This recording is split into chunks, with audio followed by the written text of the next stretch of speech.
doctora Mónica Olvera. Ella es una científica mexicana, física por la Universidad Nacional Autónoma de México. Es doctora por Cambridge, por la Universidad de Cambridge, asistente de profesor en la Universidad de Northwestern, donde ahora también es titular del Departamento de Ciencias de Materiales e Ingeniería. Resulta que ella con su equipo descubrió el talón de Aquiles del monstruo, por dónde se le puede atacar al coronavirus. Doctora, me da muchísimo gusto saludarle. ¿Cómo le va? Muy buenas tardes. Muy buenas tardes, gracias por invitarme. Oiga, ¿cómo encontraron esta vulnerabilidad dentro del coronavirus? Fue simplemente tratar de comparar lo que el virus que se llama SARS-CoV-2 tiene de diferencia con los otros coronavirus, incluyendo el SARS-CoV de la crisis del 2003.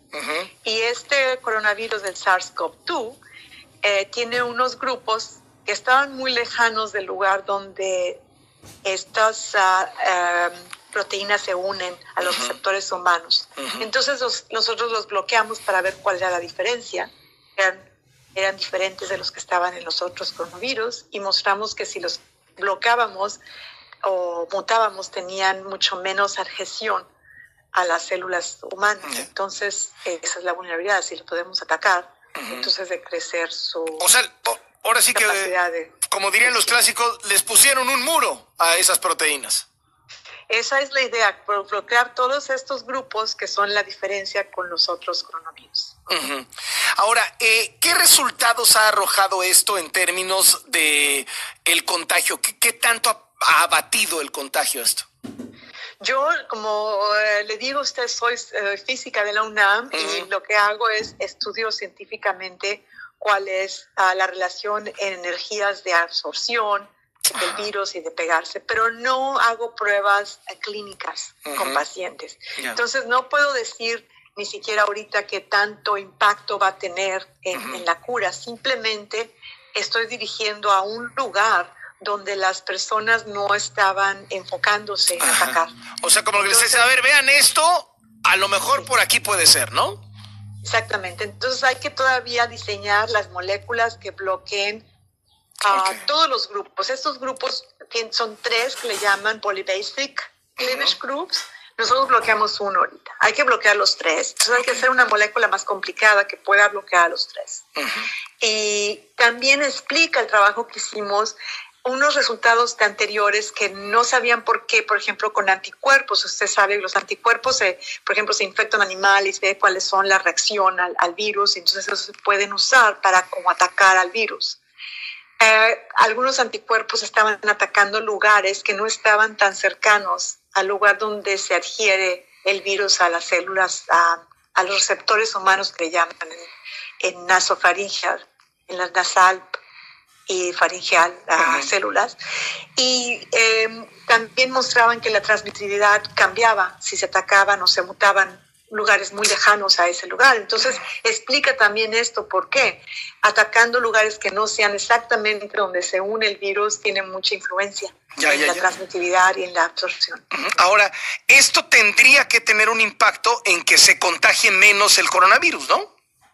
Claro, porque si la magnitud de la absorción está incrementada, que le llaman la energía de binding energy, no sé cómo se traduce en español exactamente, energía de unión, si se decrementa, entonces probablemente se necesite o efectivamente se va a necesitar mucho más cantidad del virus para que pueda transmitirse y pegarse, entrar a las células. Entonces, eso, por ejemplo, eso funcionaría. Nosotros nada más bloqueamos uno de los 3 polybasic groups y decrementamos por 30% esa energía de absorción o de unión. Entonces, hay mucho potencial. Ahora, ¿cómo funciona, así tratado de explicar con manzanitas, como decimos comúnmente, cómo funciona el coronavirus? ¿Cómo se contagia? ¿Cómo es que nos pega? Y al saber esto, pues me imagino que también deducimos pues cómo lo podemos frenar, ¿no? Claro, es que tiene muchas etapas. Primero es que se absorba a las células, después que se incorpore dentro de las células y después que se replique.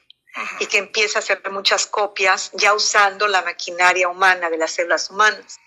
Efectivamente, este receptor humano del coronavirus COVID-19, sí, está en muchas células de los órganos gastrointestinales, en el corazón, en los pulmones. Entonces, ese ya es un estado de, cuando ya está ahí, hay que atacar, por ejemplo, que no se replique tanto el RNA, ya se usan las medicinas. Eso es un tipo de cura, pero el contagio empieza con la absorción en aerosol generalmente, en la nariz del virus. Entonces está en unas gotas de agua, que vive en el agua. Entonces, al unirse a las fosas nasales y pasar por las células, incorporarse a las células humanas, es cuando ya empieza la replicación y la infección. Entonces, el atacarse es primero antes de que se pegue, y después ya si entra hay que buscar curas de otro tipo. Pues ojalá esto funcione, doctora. La verdad es que sería una enorme esperanza para todos. Le agradezco muchísimo estos minutos. Me da mucho gusto saludar y felicidades. Qué orgullo que una mexicana esté logrando hacer esto. Gracias, muy amable. La doctora Mónica Olvera es científica mexicana, física por la UNAM, doctora por Cambridge, asistente de profesor en Northwestern y ahora titular del Departamento de Ciencias de Materiales e Ingeniería, y está con un equipo descubriendo un método para debilitar la infección del COVID-19. La doctora mexicana Mónica Olvera, especialista en física enfocada en la ciencia de los materiales, trabajaba en desarrollos tecnológicos hasta que un familiar suyo enfermó de gravedad por COVID-19, lo que la llevó a enfocar sus estudios en el virus. Ella, junto con su equipo de científicos de la Universidad Northwestern, analizó las diferencias entre el coronavirus que causó la epidemia SARS en 2003 y el causante del COVID-19. La científica señaló que en su experimento encontró la forma de reducir de manera inicial la conexión del patógeno con los receptores humanos. Antes de entrar en el cuerpo, el virus es bloqueado para que no sea capaz de infectar. En los próximos meses, Olvera espera diseñar un compuesto químico que triplique la efectividad del bloqueo y se convierta en una forma de proteger al cuerpo.